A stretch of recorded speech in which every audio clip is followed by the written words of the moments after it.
지난주 설교 후반부에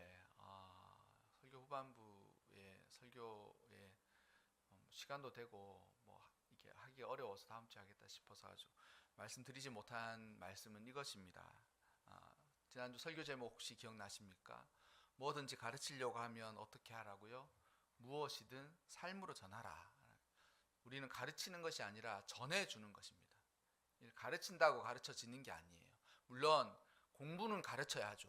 공부는 가르쳐죠. 하지만 이 사람됨이라는 것은 전할 수밖에 없는 겁니다. 왜냐하면 사람됨은 전할 수밖에 없는 문제이기 때문에 우리 삶 가운데 삶의 정수, 그러니까 너무 중요하고, 그러니까 학교 수학은 가르치고 국어도 가르치고 영어도 가르쳐야 돼요.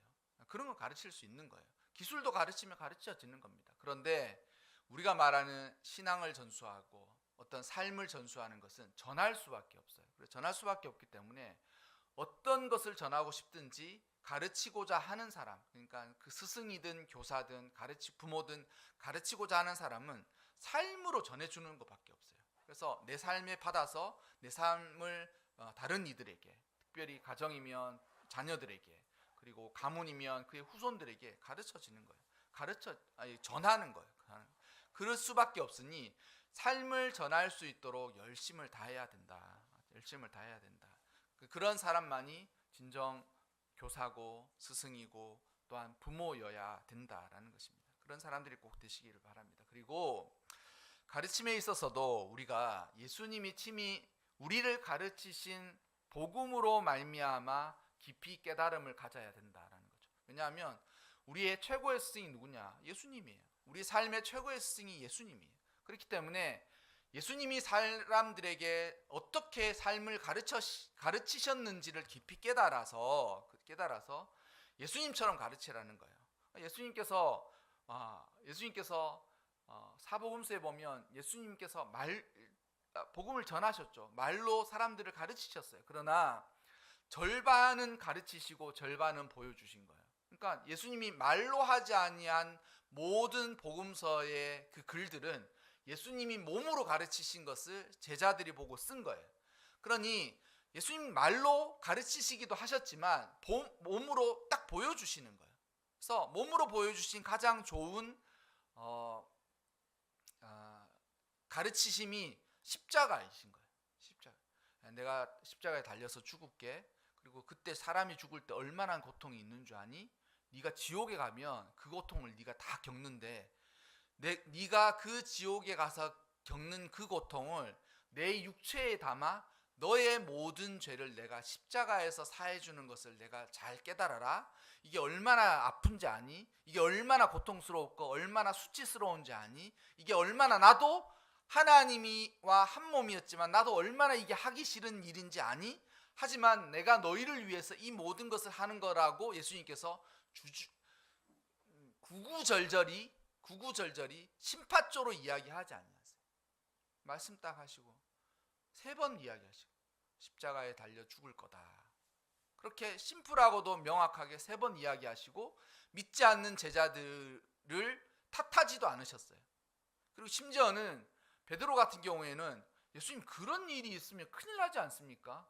이게 뭐냐면 자신의 생각과 예수님의 생각이 완전 다른데 그 베드로의 마음이 뭐냐면 예수님 그런 일은 내 생각에 그런 일은 나는 받아들일 수가 없고 예수님이 예수님이시라면 이렇게 하셔야 되지 않습니까? 라는 그 자기 주장을 내세우는 베드로를 질책하지 않았어요. 다 아시는 거예요. 그래서 십자가에 달려 돌아가심으로 보여주신다는 거죠. 그래서 말로 가르치신 것이 아니라 자신의 삶으로 전해주신 거예요. 그래서 삶으로 전한 것들만 복음으로 이어진 거예요. 여러분 어떤 종교이긴 하지만 여러분 한 사람의 복음의 삶의 실천이 전 세계로 뻗어가고 많은 사람들에게 그게 실천되고 전해지는 일은 이 방법을 선택하셨기 때문에 전해지는 거예요. 그래서 여러분이 이제 우리가 가진 삶의 대부분은 전해지지 않습니다. 그러니까 애들이 부모의 말을 들어요? 부모의 말을 들으면 성공한 사람이 그렇게 적을 리가 없죠. 부모가 말하는 대로 아이들이 다 들었으면 세상은 성공하는 사람들이 지금보다 훨씬 많아지거든요. 부모가 도둑질해 가르치는 부모가 있습니까? 부모가 가르치기를 세상 살아갈 때는 눈치 잘 보고 적당하게 상황에 맞춰서 일을 하고 또 이게 큰 어떤 문제가 있으면 거기에 휩쓸려 가지고 너의 입속을 차리고 그렇게 가르치는 부모가 있어요? 없죠. 없죠. 근데 사람들의 삶을 보세요. 삶을 보세요. 대부분 그렇게 살아갑니다. 그냥 물어보고 싶은 거예요. 부모가 당신을 그렇게 가르쳤더냐?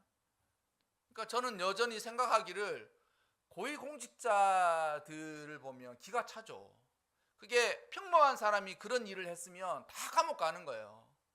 다 감옥 가는 거예요. 근데 그 사람이 잘 고위공직자가 된 이유는 공부 좀 잘했다는 한 가지 이유거든요. 공부를 잘했다 그 한 가지 이유로 고위공직자가 됐는데 그 고위공직자가 되고 나서 자신의 삶을 보면 보통 사람을 그 자리에 이거 왜 이렇게 했었냐고 하면 그 다 감옥 가는 사람들이에요. 법적으로 하자 있는 사람들이에요. 그런데 아무렇지도 않다는 거예요. 그러니까 물어보고 싶은 거예요. 당신 부모가 당신 그렇게 가르치더냐 물어보고 싶은 거예요. 근데 여러분 가르쳐지지 않는다는 거예요. 왜냐하면 부모가 자녀를 가르친 것대로 자녀들이 그런 삶을 살아갔으면 훨씬 많은 사람들이 훨씬 놀라운 성공들을 이루었어야 되는데 그렇지 못하다. 그래서 삶으로 전할 수밖에 없는 거다. 그래서 대부분 전해지지 않아요. 왜 전해지지 않느냐? 받아들이는 사람의 문제도 있지만 전하는 사람이 삶으로 전해야 돼. 내가 가진 삶의 정수를 내 마음에 깊이 담아서 그거를 전달해 주는 거예요. 전달해 주는 거. 그 주중에 아이랑 백화점을 갔는데 뭐 어떤 백화점에 가니까 항상 백화점 가면 즐겁잖아요. 내 물건 아니라도 너무 좋지 않습니까? 거기 있는 게 뭐 그럼 깨끗하게 진열이 돼 있고 거기 유리에 손자국 하나 없잖아요. 근데 쫙 진열되어 있고 또 가면 뭐 얼마나 친절한지 구경만 하러 왔다 그래도 뭐 요즘은 이게 유행이고 사람들 이야기를 쫙 하지 않습니까? 그리고 뭐 난 배부른데 아우 먹어보시라고 정말 맛있다고. 근데 먹어보면 정말 맛있죠. 이거 뭐 오늘 세일이라기도 하고 막 하는데 이제 백화점 가면 이제 층층마다 물건들이 다르지 않습니까? 1층에 화장품 있고 여자들이 좋아하는 거 있고 2층 가면 여자들 옷 입고 그런데 쫙 올라가는데 에스컬레이터를 타면서 아이하고 그런 이야기를 했어요. 아빠 요즘 뭐 하는데 어떤 시계는 부모가 사서 자녀한테 물려주려고 시계를 파는 시계가 있다는 거예요. 그러니까 우리가 시계 뭐 몇십만 원짜리 또 뭐 비싼 건 몇백만 원짜리도 있는데 어떤 특정 시계는 부모가 그 시계를 사는 이유가 이거를 내가 사지만 내 후손에게 물려주려고 시계를 사는 그런 시계가 있다는 거예요. 그러니까 여러분 지금 뭐 차고 계신 시계가 어떤 시계인지 모르겠지만 그 시계를 자식한테 물려주면 그 자식이 너무 감사하다고 이거 진짜 이거 다음에 내 자식한테도 물려주고 싶다는 그런 시계나 지금 소유하고 있는 게 있으십니까? 거의 없죠. 거의 없죠. 저희 장모님이 뭐 가정의 달에서 근데 돌아가신 이후에 옷 정리를 쫙 하잖아요. 장하는데 지금도 있어요. 지금도 입으셨던 옷 중에 너무 비싸고 너무 좋게 사드려가지고 지금도 있는 옷이 있어요. 못 버리겠더라고. 그래서 못 버려서 버리지 말면 나중에 처분하고 지금도 한두 벌 있거든요. 근데 그거 자식한테 물려주면 자식이 입고 자식이 또 이거 진짜 잘 입어가지고 그 다음에 물려줄 수 있겠습니까? 어렵죠. 근데 여러분 여러분이 가지고 있는 그 물건 중에 그런 물건 있습니까? 물건 있어요? 저는 양가 아버님의 뭐 유품이라고 할까요? 그 제가 다 갖고 있습니다. 아버님이 손때 묻었던 연장이나 아버님의 성경책, 아버님의 수첩 제가 양쪽 다 장인어른 장모님 제가 다 갖고 있어요. 제가 못 버리겠더라고요. 그래서 제가 딱 모아가지고 박스 안에 딱 넣어가지고 아버님이 필체, 수첩, 노트 그리고 성경책, 제가 다 아버님이 가지고 있는 지갑 제가 다 갖고 있습니다. 근데 제가 그거를 자식한테 물려주고 싶은 생각 없어요. 내가 너무 소중해서 갖고 있는 것뿐이지. 근데 여러분이 가지고 있는 것 중에 어느 거든지 물려줬을 때 이거를 이 귀한 거를 물려줬단 말이야. 잘 쓰고 나도 자식한테 물려줄 만한 게 있어요. 대부분 이제 여자분들이 끼고 있는 그 가락지나 이런 거는 그렇게 된다 그러더라고요. 가락지가 아니라 반지 귀걸이, 이게 금으로 된 거는 다 자식들이 가져간다고는 하지만 그런 느낌일까요? 가자마자 그 금은방에 팔아가지고 녹여서 딴 거 만들죠. 근데 시계 중에 그런 시계가 있다는 거예요. 참 그 생각 들으면서 야, 너무 멋지지 않냐? 아버지가 시계를 샀는데 그 시계를 산 이유가 내가 이 시계를 차기는 하지만 난 이 시계를 아들한테 물려주기 위해서 이 시계를 샀다. 물론 보통 사람이 살 수 있는 금액이 아니에요.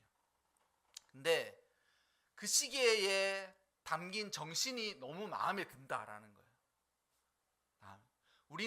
우리가 가진 것 중에 자식한테 물려줄 수 있는 것이 대부분 없고, 자식들도 그걸 귀하게 받아들일 수 있는 것이 대부분 없지만, 옷처럼, 그러나 우리가 가졌던 삶 가운데는 있어야 하지 않겠느냐라는 것이 저의 마음이에요. 이거 아빠가 삶을 살아갈 때 이렇게 살아가라고 했다. 이거 굉장히 중요한 것이라고 했다.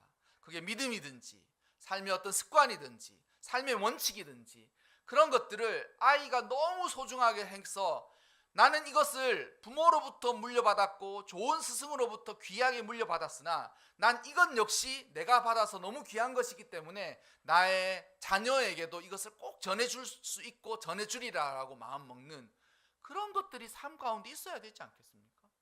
삶 가운데 있어야 되지 않겠어요? 그러니까 부모가 자녀한테 믿음을 제대로 전수 안 해놓고는 맨날 믿음 없다 그러는 거예요.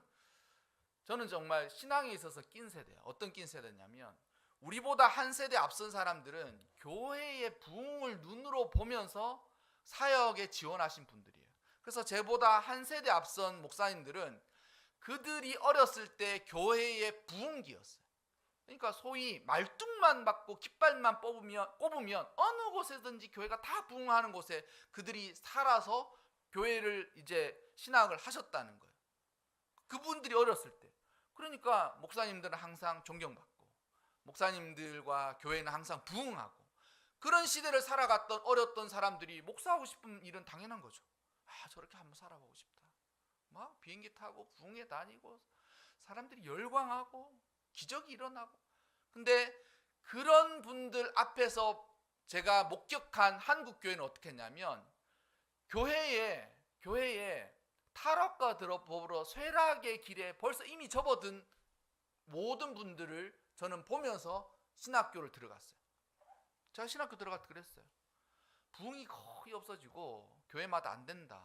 신앙이 예전 같지 못하다. 옛날에는 안 그랬는데, 이런 이야기들을 들으면서 저는 신학교를 갔거든요. 그러면서도 불평하지 않았어요. 왜냐하면 상황과 형편과 처지에 따라서 저는 결정한 게 아니기 때문에 불평하지 않았어요. 당연히 그럴 수 있다. 하나님이 그렇게 하시는 거지. 그렇게 생각하면서 살아요. 근데 여러분, 안 전했는데 어떻게 깨달을 수 있겠습니까? 안 전했는데. 그래서 제가 지난주에 그랬죠. 거지도 3대가 없고 부자도 3대가 없어요. 그러니 우리의 삶을 가운데 삶의 정수와도 같은 거, 그게 믿음이든 아니면 삶의 원칙이든 꼭 이렇게 살았으면 좋겠다고 하는 것은 삶에 가득, 그리고 소중하고 아주 이렇게 정제된 것들을 자신의 삶으로 아이에게 전할 수밖에 없어요. 가르치자 말하는 거예요. 그러니까 그렇게 예수님이 행하신 것처럼 우리 모두 가르쳐야 합니다. 그렇게 하시기를 바랍니다. 그래서 여러분 꼭 그렇게 전해지시기를 바랍니다. 오늘은 부부에 관해서 말씀을 나누려고 하는데 오늘 다 전하지 못하지만 할 수 있는 데까지 해볼게요. 5월달이 되니까 저 한 번도 안 그랬는데 결혼식장에 가고 싶더라고. 제가 며칠 전에도 아내한테 결혼식장에 좀 가고 싶어. 제가 한 10년 전에 제가 결혼하고 난 이후에 한 몇 년 동안 결혼식장을 진짜 질리도록 다녔습니다. 정말 주말만 되면 뭐 토요일 어김없이 잡혀 있고요. 그리고 5월달, 10월달 이럴 때는 뭐 여지없이 교회를 가죠. 그리고 저 역시 결혼을 했기 때문에 결혼식이 있다 그러면 안 갈 수가 없어요. 친척들도 결혼하고 아는 사람들도 지인들도 결혼하고 친구들도 결혼하고 또 교회 목사니까 얼마나 결혼식장 많이 갔겠습니까? 막 결혼식장을 한참 가다가 결혼식장이 약간 뜸해질 때쯤 아이들 돌잔치에 그렇게 다녔어요.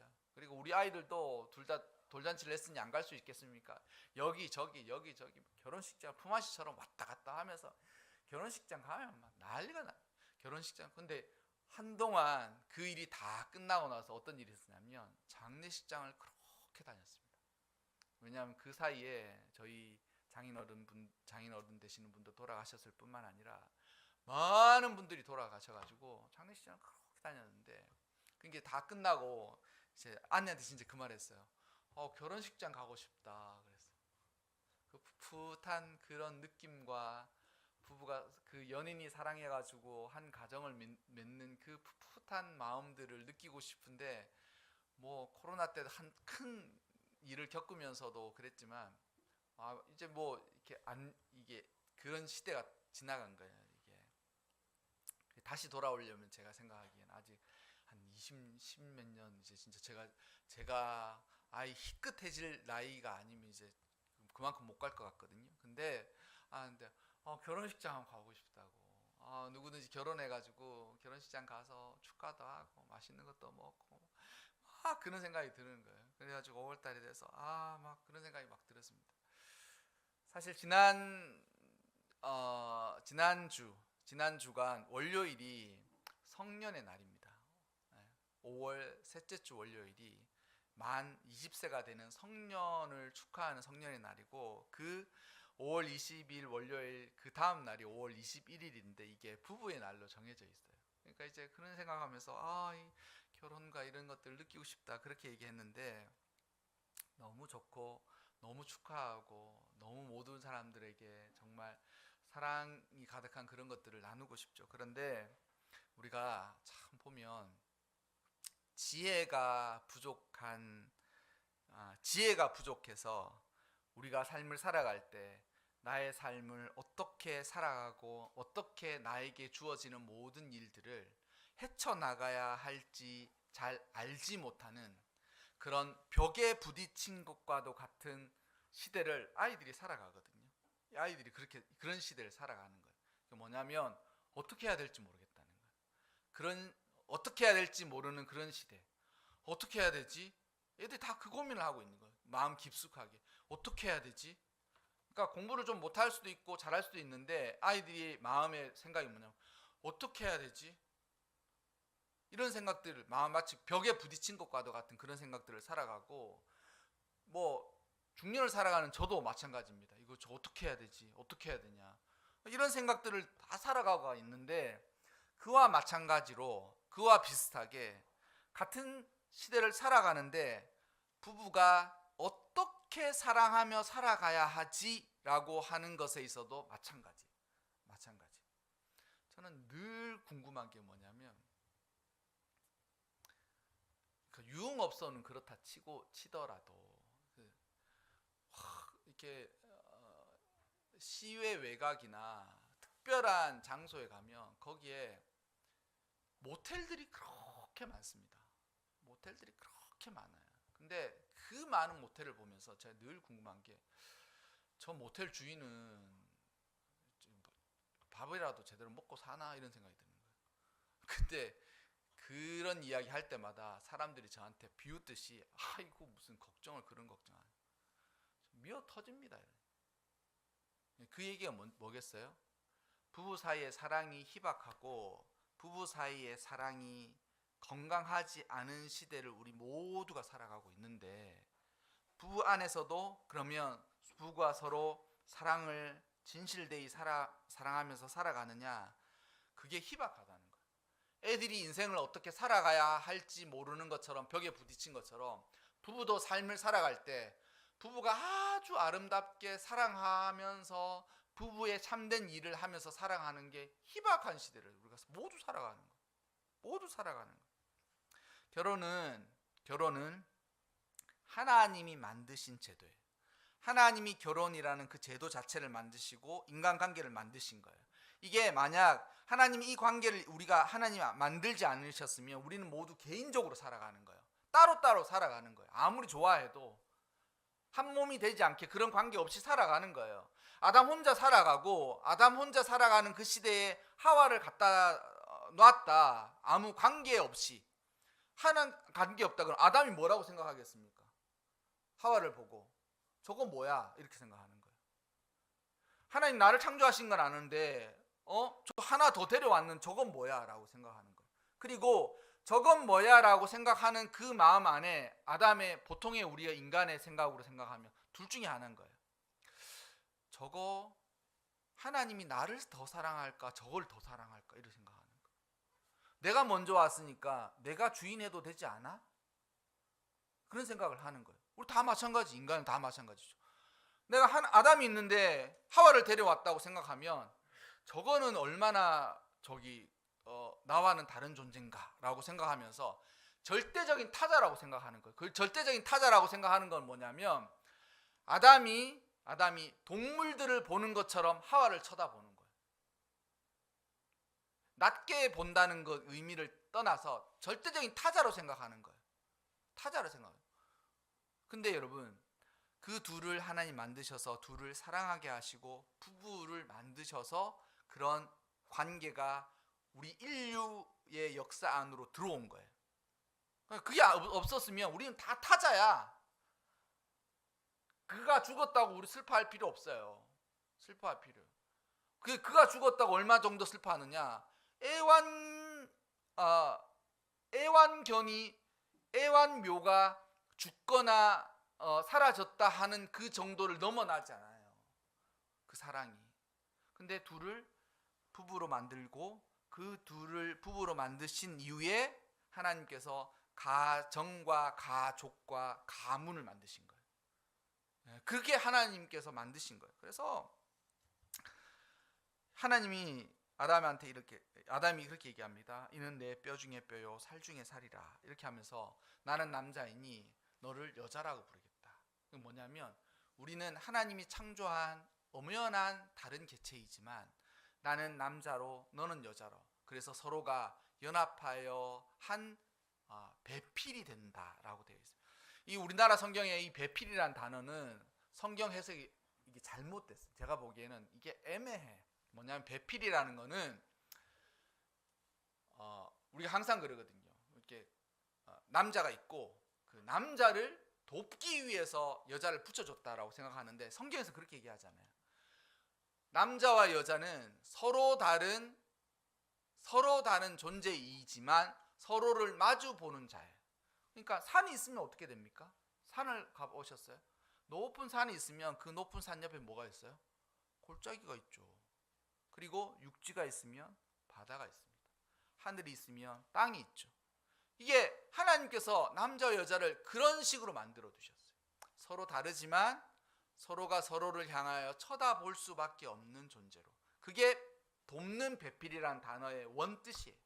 그러니까 남자가 툭 튀어나와 있으면 여자가 움푹하게 들어가 있기도 하고, 여자가 반대쪽으로 튀어나와 있으면 그 부분을 남자가 감싸는 형태로 만들어진 게 부부고, 그게 배필이에요. 그래서 이제는 부부가 되면 나를 쳐다볼 필요 없어요. 상대방을 쳐다보면 내가 거기에 그대로 남아있는 거예요. 그게 배필이라는 거죠. 그래서 하나님이 아담과 하와는 하나님이 부모이심에도 불구하고 둘이 합하여 한 몸이 될지니라. 한 몸이 될지니라. 여러분, 이 말씀의 어떤 비밀을 꼭 깊이 깨달으셨으면 좋겠습니다. 이 말씀의 깊이를 꼭 둘이 한 몸이 될지니라. 나는 내 몸이죠. 저는 지금도 옛날에도 한번 말씀을 드렸는데, 아내가 1월 달마다 저녁 금식을 했거든요. 결혼하고 아이들 낳기, 아이들이 어려서 하여튼 몇 년간을 1월 달 항상 정월 1월 달 저녁 금식을 한 끼 금식을 했어요. 근데 이게 저는 금식이 안 되더라고요. 할 수도 없고 이제는 그러니까 안 돼서 나는 못 한다 그러는데 못 해도 상관없으니까 자기만 하겠다고 그러는데 이게 한 달을 금식하는데 저녁마다 내가 저녁 안 먹어? 이걸 묻고 앉았는 거예요. 나는 배가 고프니까. 저녁 안 먹어. 그러니까 암 차려줘서 앉는 게 아니라 당신 왜 밥 안 먹어를 한 달 내내 그 이야기를 하고 있는 거예요. 내가 너무 미안하다. 내가 당신이 금식하는데 내가 이게 인식을 못하고 정신을 못 차리고 이게 자꾸 밥 안 먹냐고 물어봐서 너무 미안하다 이렇게 얘기하는데 아내가 그럴 수밖에 없지. 왜냐하면 나는 배가 고프지만 상대방이 금식을 하는지 안 하는지 내가 배고프니까 그러면 그렇게 물어본다는 거예요. 어떻게 한 몸이 될 수 있습니까? 가피 누워 있는데 내가 아프면 아내가 아파요? 안 아파요. 잠 잘 잡니다. 잘 잡니다. 그리고 아내가 아파도 나 역시 아무런 상관없이 어떡해 라고 하지만 근데 둘이 한 몸이라고 하신 그 말씀의 비밀을 깊이 깨닫고 그 말씀의 어떤 미스테리 다 도저히 풀 수 없는 그 비밀들을 풀어가시기 바랍니다. 풀어가시기를 바랍니다. 우리는 하나님이 사랑하는 존재로 만드셨어요. 사랑하는 존재. 근데 그 사랑은 여러분 우리의 것이 아닙니다. 원래 우리의 것이 아니었어요. 그럼 누구의 것이었냐? 하나님이 하나님으로 계신 그 형태와 모습이 사랑이에요. 하나님은 한 분이시지만 삼위 하나님이 계시죠. 삼위 하나님이 계신다는 말은 성부 하나님, 성자 예수님, 성령 하나님 모두가 따로 계시나 한 하나님이시라는, 한 분이시라는. 그럼 이 세 사람이 따로 있으면 삼위삼체지 왜 삼위일체라고 하느냐? 이 세 사람이 사랑의 끈으로 서로 연결되어 있는 거예요. 그래서 사랑의 끈으로 연결되어 있기 때문에 하나가 되시는 거예요. 그래서 그 사랑의 끈으로 연결되어 있기 때문에 성부 하나님은 모든 일의 계획의 주체가 되시지만 성자 예수님을 함부로 하지 않는 거예요. 그리고 성자 예수님이 자신의 삶을 들여 십자가에 달려 모든 죄를 대속하실 때에도 왜 나만 이런 고통을 겪게 하냐고 이렇게 들리지 아니하시는 거예요. 그리고 모든 사람들에게 은혜를 베푸시는 성령님 역시 나는 이런 일만 하느냐라고 하지 아니하시는 거예요. 그러니까 사랑으로 삼위 하나님이 사랑으로 뭉쳐져 있는 거예요. 근데 그 사랑을 부부에게 하나님이 하늘에서 문을 열고 사랑을 공급해 주시는 거예요. 그래서 그 사랑으로 한 몸이 되는 거예요. 한 몸이 되는 거예요. 육체적인 관계만 맺는다고 사랑이라고 누가 합니까? 그건 사랑이 아니에요. 사랑에 당연히 육체적인 관계가 필요하긴 하지만 육체적인 관계로 사랑한다면 얼마나 많은 사람들을 사랑합니까? 사랑했다가 사랑하지 않습니까? 그렇지 않아요. 여러분, 우리가 부부가 사랑으로 하나가 되어서 이 일을 행할 때에 모든 사랑의 근원이 하나님으로부터 오는 것을 알고 그 사랑을 배워서 부부가 이제 한 몸이 되어져 가는 거예요. 그리고 그 한 몸이 되어져 가는 것은 하나님의 섭리이자 하나님의 목적이에요. 삶의 목적이에요. 제가 예전에 저는 보지는 않았지만 어떤 분이 그러더라고요. 저 서울에서 분당에서 서울로 오는 교회에 옆에 큰 교회들이 거기 그 경부고속도로 톨게이트 옆에 쫙 있지 않습니까? 근데 그 교회 중에 한 교회가 대형 플랜카드를 탁 걸어가지고 거기 뭐라 적혀 있냐면 결혼의 목적은 행복이 아닙니다. 이렇게 적혀 있어요. 결혼의 목적은 거룩함입니다. 그렇게 딱 적혀 있는 거예요. 그걸 누가 보고 되게 감동스러웠다 그러더라고요. 왜냐하면 남자와 여자가 결혼하는 이유가 뭐냐면 남자는 지가 행복하려고 결혼하는 거예요. 근데 여자는 그런 남자를 속이고 지가 행복하려고 결혼하는 거예요. 다시 한 번 더 말씀드릴게요. 남자하고 여자가 결혼을 하는데 남자는 왜 결혼하느냐면 자기가 행복하려고 결혼하는 거예요. 그런데 그 자기가 결혼하려고 행복하는 남자를 여자는 속여서 다시 자기가 행복하려고 결혼하는 거예요. 그 이 두 속임수가 만나서 결혼을 하는 거예요. 이해하십니까? 살아온 사람들은 대부분 이해할 텐데. 남자는 지 행복하려고 결혼하고 여자는 지가 행복하려고 하는 남자를 속여서 자기가 행복하려고 결혼하는 거예요. 결혼 속임수라는 거예요. 근데 여러분 그 교회에 그 문구가 딱 보고 저한테 한번 얘기를 하시더라고요. 야, 그런 문구가 있는데 너무 진짜 말이 맞지 않냐? 우리 모두 자기가 행복하려고, 결혼의 목적은 자기가 행복하려고 하는 것이 아니라 결혼의 목적은 거룩함입니다 라고 하는데 진짜 그렇게 결혼해야 되지 않겠냐? 라고 나한테 얘기하는데 저도 맞다, 진짜 그 말이 맞다. 그 말이 정말 맞다. 왜냐하면 하나님이 남자와 여자가 사랑해서 하는 그 결혼은 남자가 지가 좋아하는 여자를 고르고 또한 여자 역시 지가 좋아하는 남자를 선택하라고 하는 것이 아니라 하나님의 뜻이 거기 안에 이미 있는 거예요. 그래서 두 사람을 한 몸이 되어서 하나로 살아갈 수 있게 만들어 주신 그것에 하나님의 뜻이 있는 거예요. 그 뜻이 어디에 있습니까? 결혼해서 둘이 한 몸이 되어서 이루면서 살아가면 그 살아가는 과정 가운데 하나님이 이미 어떤 일들을 행하실지 그 일들을 다 계획하고 뜻을 거기에 하나님께서 아예 목적과 뜻을 거기에 섭리에 심어 두신 거예요. 자녀도 잉태하게 하시고 고난도 당하게 하실 뿐만 아니라 행복도 잔뜩 느끼게 하시고 또한 그것으로 인하여서 하나님이 뜻하신 일들을 쫙 입체적으로 이루어 가시도록 하나님께서 그 결혼에 하나님의 뜻이 있다라는 거예요. 그래서 결혼은 하나님이 정하신, 부부가 되는 것은 하나님이 정하신 제도이자 하나님이 정하신 인간관계이다.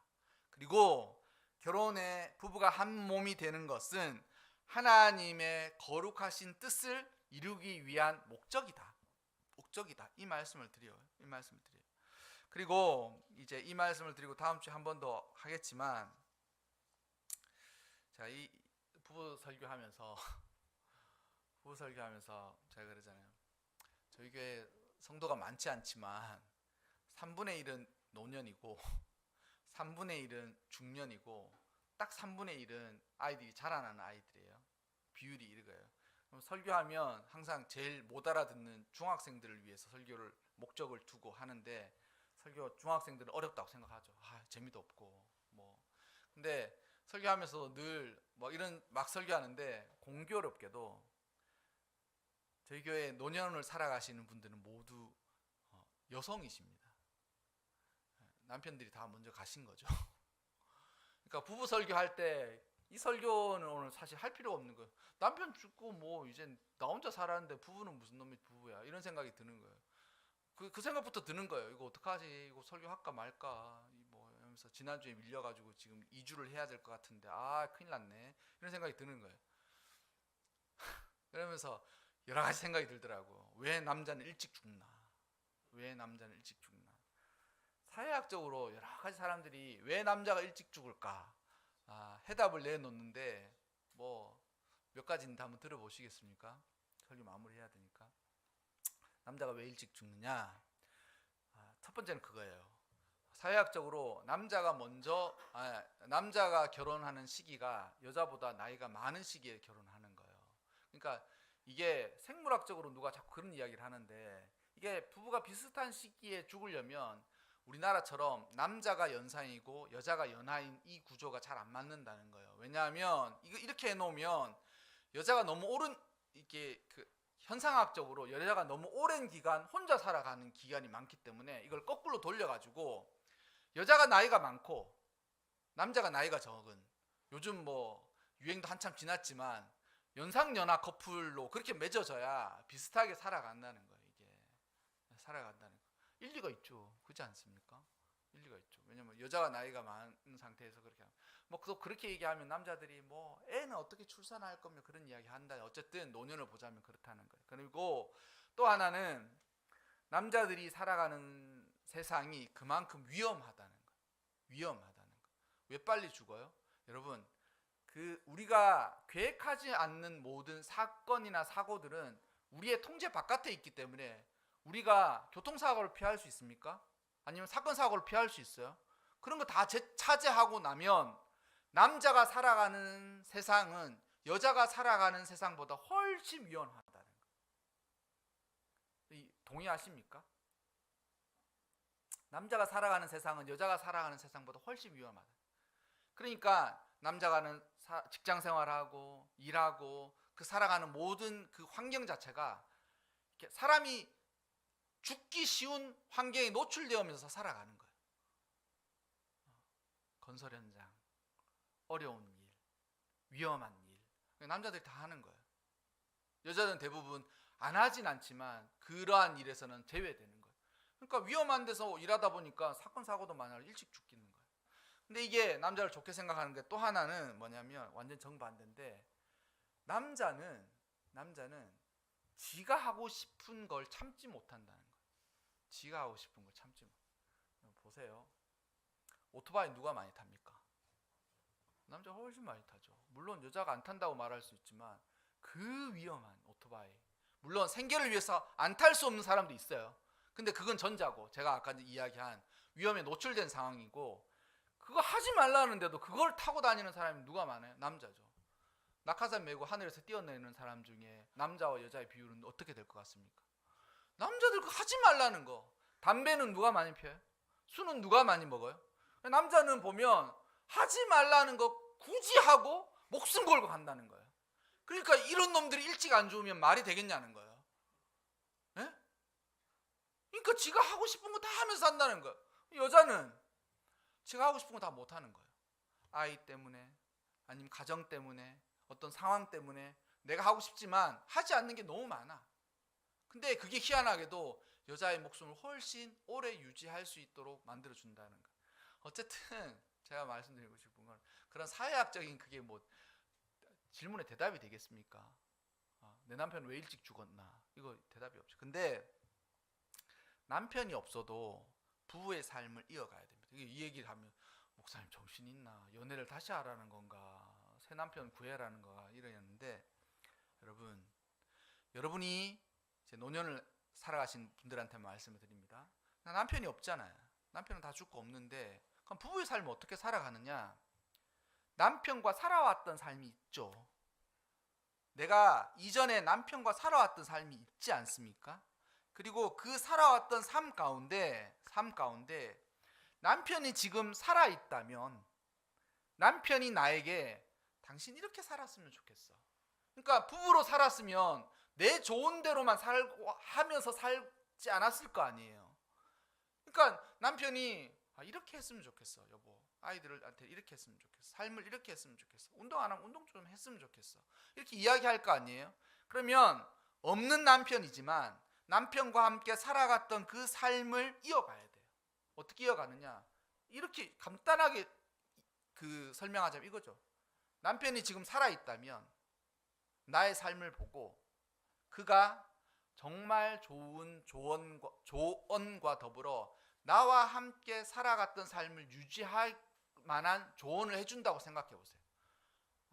애기 아빠, 지금 내가 이런데 지금 당신이 나와 살아있다면 당신 나한테 뭐라고 이야기하겠어? 조언을 뭐라고 했어요? 당신 그렇게 하지 마, 이렇게 이야기하겠어? 아니면 아니야 잘하고 있어, 이렇게 이야기할 만한 조언을 들어보라는 거.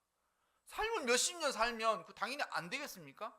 삶을 몇십 년 살았던 그 삶이 있으니까 그 삶을 놓고 남편이 지금 살아있다면 나의 삶을 남편이 어떻게 이야기할지 그와 같이 살아가는 거야. 잘하고 있어. 내가 없어도 정말 잘하네. 정말 나는 뭐 같이 없어서 너무 아쉽지만 당신 정말 잘하는 것 같아. 그런 삶을 살아가야 된다는 거야. 그리고 그런 삶을 살지 못하면 당신 그거는 아니지 않아. 늘 당신 그거 참 안 고쳐진다. 근데 그런 일에 있어서는 당신 이렇게 살아갔으면 좋겠어. 죽고 없는 남편의 그 조언을 삶을 통해 이어가는 거예요. 그게 어떤 일이든. 그 남편이 죽고 나면 신앙생활 어떻게 하라겠어? 내가 없다고 슬퍼하면서 세상이 다 꺼진 것처럼, 물론 안 슬퍼할 수는 없겠지만 그렇게 인생을 이제 남은 인생을 살라고 이야기하겠습니까? 살라고 이야기해서 아니죠. 나 없어도 담대하고 용기 있고 흔들림 없이 예전에 나와 그렇게 살았던 것처럼 삶을 같이 살아가야 되지. 그 이야기 하고 싶지 않겠습니까? 제가 그 교회의 홈페이지에 유튜브에 제가 인생 가운데 만났던 분들의 이야기를 한 번씩 올리는데 최근 들어서 못 올리고 있다가 이거 설교 전에 올릴까 하다가 이제 설교 때 많이 나왔는데 제가 이 예화만 드리고 마칠게요. 인생의 논의를 어떻게 살아가야 되냐면 제가 이제 연초가 되면 항상 천국에 관한 찬송가를 꽤 많이 부릅니다. 이게 목회를 하면서 이게 굳어졌어요. 이제 왜냐하면 연초가 되니까 많은 뭐 아침 해가 밝을 때 막 그런 거 다 좋은데 연초에 항상 천국에 관한 천국과 소망에 관한 찬송을 많이 합니다. 많이 하는 이유가 있는데 이제 연초가 되면 그런 찬송 막 부르면서 제가 알고 있던 지인들 가운데 권사님, 집사님 뭐 이런 분들한테 전화를 쫙 돌려요. 그래서 왜 돌리냐면 올해도 이제 권사님 목소리를 계속 들을 수 있을지가 궁금하고 막 그런 이야기를 하는데 그분들 중에 어떤 분이 그런 분이 계시는 거예요. 부인 되시는 권사님이 뇌졸중으로 탁 쓰러지셨는데 뇌졸중으로 쓰러지시고 난 이후에 인지장애가 너무 심하게 오신 거예요.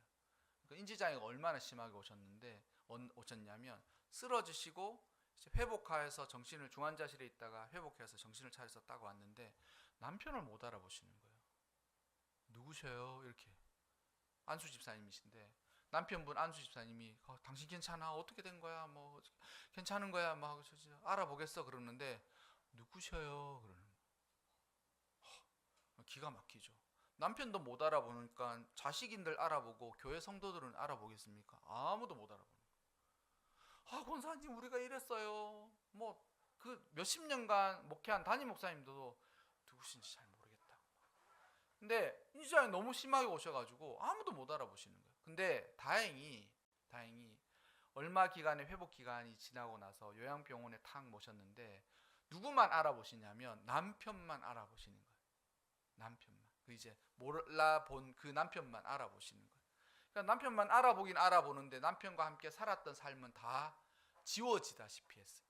그래가지고 남편이 매일 아침 그 가까운 데 요양병원을 정해놓고 매일 아침 가서 병문안을 하는 거예요. 아침에 일어나면 그게 하루 일과야. 오전 일과야. 아침에 가가지고 아침에 밥 먹여주고 그리고 오전에 산책 한번 하고 점심 먹는 것까지 보고 돌아오시는 거예요. 그러면서 이제 매일 가르치는 거예요. 어떻게 가르치느냐? 옛날에 우리가 이런 일이 있었거든. 근데 이런 일이 있었는데 당신이 이렇게 이야기하고 이렇게 있었다. 근데 그런 일이 있어가지고 너무 좋았다. 그런데 그 인지장애가 오신 권사님은 마치 남의 이야기 듣는 것처럼 너무 재밌게 듣는 거예요. 그랬어? 진짜야? 이렇게 물으면서. 근데 그거를 7년 하셨대요. 7년 하셨다. 하루도 눈이 오나 비가 오나 바람이 부나 계절이 바뀌나 상관없이 아침에 딱 일어나시면 그 나이 드신 안수 집사님이 가가지고 아침에 가서 여보 나 왔어. 근데 교회 성도도 몰라보고 다 몰라. 심지어 자식도 잘 몰라보시는데 남편만 알아보시고. 그리고 그 남편하고 7년 동안 그래서 교회 성도들이 그 얘기를 했대요. 이제 궁금하니까 권사님 어때요? 물어보면 그 한 주간에 있었던 이야기를 오늘 이번에 가니까 이거 알아듣더라고. 이런 이야기 하니까 그랬다면서 막 그런 이야기 하는데 마치 둘이 연애하는 것 같이 그 교회 성도들이 어땠었니? 그 이야기를 듣는다는 거예요. 그래가지고 7년을 그렇게 병수발을 하시고 권사님 떠나셨어요. 중간에 많은 성도들이 그랬대요. 집사님도 너무 노쇠한데 너무 험데 그거 이제 그만하셔도 되지 않겠냐고. 요양병원에서 잘 알아서 합니다. 그렇게 하니까 그 집사님이 그렇게 했어요. 우리 아내가 시집살이를 그렇게 혹독하게 했을 때 내가 변변찮게 대우해 주지 못하고 그냥 시집살이는 저렇거니라고 생각하면서 제대로 못했는데 이제 내 차례가 온 것 같다고. 내 차례가. 그가 그렇게 시집살이 혹독할 때 내가 잘 못해준 것에 이제 빚을 내가 갚을 때가 된 것 같고 그 기회가 온 것 같다면서 하루도 안 빠지고 주일날을 제외한 모든 날 아침마다 가서 아침 먹여주고 산책시켜주고 점심 먹는 거 보고 집으로 돌아오시는 일을 끊임없이 하셨다는 거예요. 여러분, 생을 다 할 때까지 하나님의 뜻과 섭리가 우리 삶 가운데 있습니다. 남편 죽었다고 삶이 끝납니까? 아니죠. 남편이 살았을 때 어떻게 살아가.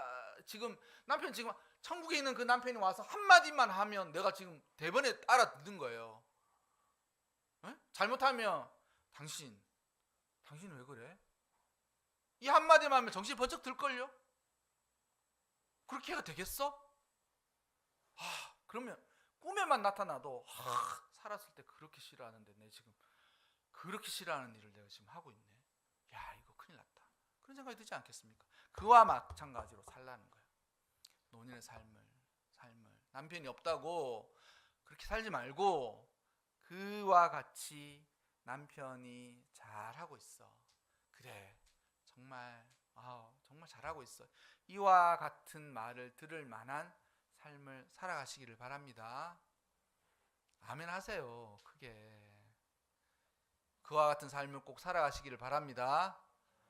전도하고 기도하고 믿음으로 잘 살고 자신의 삶도 잘 살고 자식들을 위해서 기도도 하고 손자 손녀를 위해서 축복해주고 그런 삶을 꼭 살아가셔서 여러분의 삶의 모든 순간이 하나님의 뜻과 섭리 안에서 은혜로운 삶을 꼭 살아가시기를 주의 이름으로 축원합니다.